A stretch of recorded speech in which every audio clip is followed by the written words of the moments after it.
La Guinée-Conakry, qui assumait la vice-présidence de l'Organisation mondiale des douanes pour les régions d'Afrique de l'Ouest et du Centre, a passé le témoin au Dr Guenolé Koumombongo, directeur général des douanes du Congo. Les réformes entreprises par la Guinée au cours de sa mandature ont été reconnues par les instances dirigeantes de l'Organisation mondiale des douanes. Les régions de l'Afrique centrale et de l'Ouest ont également tiré profit du management des douanes guinéennes. Les réformes ont porté non seulement sur la gestion des ressources humaines, il y a eu également la facilitation des échanges, des défis sécuritaires. Nous avons mis en œuvre beaucoup de réformes, mais il y en a qui ont pu être achevées, il y a d'autres qui sont en cours, il y en a qui n'ont pas du tout été touchées. Le nouveau vice-président de l'OMD pour les régions d'Afrique de l'Ouest et du Centre s'est engagé dans la dynamique enclenchée depuis 2018.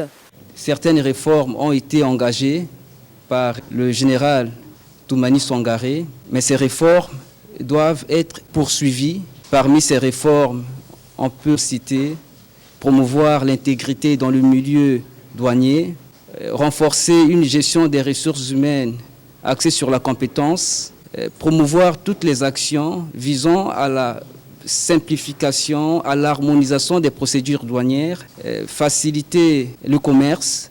Pour relever ce défi, la République du Congo mise sur l'expertise guinéenne. Comme l'organisation couvre l'Afrique de l'Ouest et l'Afrique centrale, et je crois que le travail qui doit se faire de concert pour faire en sorte que le continent s'en sorte mieux.